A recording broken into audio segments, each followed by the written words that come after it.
વડોદરાના સાવલી ઉદલપુર રોડના નવીનીકરણ કામને લઈને રાજકીય આક્ષેપબાજી તેજ બની છે। કોંગ્રેસના નેતા હસમુખ પટેલે કામમાં હલકી ગુણવત્તાના મટીરીયલ્સ વપરાતા હોવાના આક્ષેપ સાથે અનેક જગ્યાએ દબાણ અને વહાલા દવલાની નીતિ અપનાવાઈ હોવાનો આરોપ લગાવ્યો છે। તેમજ રોડ પર તિરાડ પડવાની ફરિયાદ પણ કરી છે। બીજી તરફ ભાજપના નેતા ભદ્રેશ પાઠકે તમામ આક્ષેપોને નકારી કાઢતા જણાવ્યું કે કામમાં સંપૂર્ણ ગુણવત્તા જળવાઈ રહી છે અને કોંગ્રેસના આક્ષેપો પાયાવિહોણા છે। ભાજપે આરોપ લગાવ્યો છે કે ચૂંટણી નજીક આવતા કોંગ્રેસ સક્રિય બની રહી છે। ભાજપના જણાવ્યા મુજબ કામ પૂર્ણ થયા બાદ ધારાસભ્ય દ્વારા રોડનું લોકાર્પણ કરવામાં આવશે અને સાવલી વિસ્તારમાં વિકાસ યથાવત ચાલુ છે। નગરમાં જે 389 કરોડમાં જે આરસીસી રોડ જે પોલીસ સ્ટેશનથી લઈને ટીંબા તરફનો થઈ રહ્યો છે એમાં પહેલેથી જ વિવાદવાળું છે અને હલકી કક્ષાનું ગુણવત્તા વગરનું મટીરિયલ વાપરવામાં આવે છે। રેતી માટીવાળી આવે છે।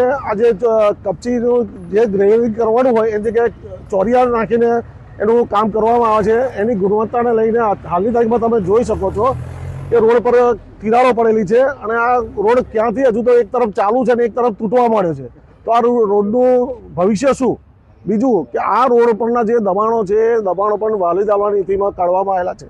આજે અમુક દબાણો ત્યાં છે જે પોલીસ સ્ટેશનથી આગળની તરફ જે રોડનું કામ નહોતું છતાંય તે લોકોએ જે સાવલી કપાસ જીનનું જે વાયર ફેન્સિંગ હતું તોડી નાખ્યું કે દબાણ છે।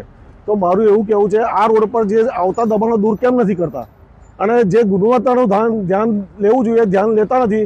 બીજું આ જે કામનું જે બોર્ડ લગાવ્યું છે એવી જગ્યા આવી છે કે કોઈને ધ્યાનમાં ના આવે કે ભાઈ વર્ક ઓર્ડર મેં 2-3 વખત વર્ક ઓર્ડરની મૌખિક માગણી કરી પણ મને વર્ક ઓર્ડર બી આપવામાં આવ્યો નથી।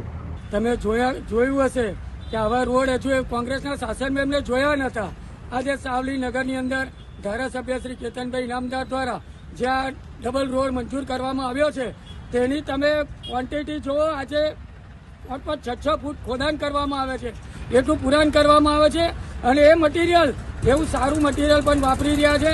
આજે પાયાવિહોણા જે આક્ષેપો કોંગ્રેસના નેતાઓ કરી રહ્યા છે એના માટે હું આજે એક જ કહેવા માંગુ છું કે આજે જે સાવલી નગરની અંદર જે વિકાસ હરણફાળ ભરી રહ્યો છે તે આજે સાવલી નગરની અંદર લોકોને દેખાઈ રહ્યો છે પણ વિરોધ પક્ષના લોકોને આજે દેખાતો નથી।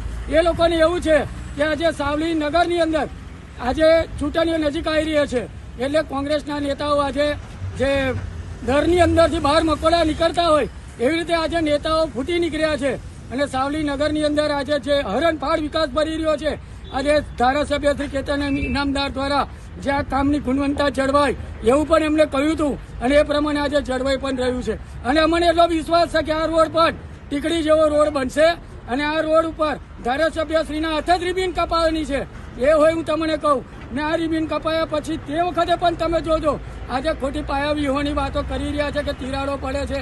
હજુ તો કામ ચાલુ છે। કામ ચાલુ હોય એની અંદર આપણાથી ખોટા આક્ષેપ ના થાય। હજુ રોડ કમ્પ્લીટ તૈયાર થઈ જાય ત્યાર પછી એની રિબીન કપાય તે વખતે રોડ તમારે જોવાનો કે રોડ કેવો બન્યો છે। આજે લોકોને ઓખના કણાની અંદર ખૂંચી રહ્યા છે વિરોધ પક્ષના લોકોને ઓખના કણાની અંદર ખૂંચી રહ્યો છે જે વિકાસ સાવલી નગરની અંદર થઈ રહ્યો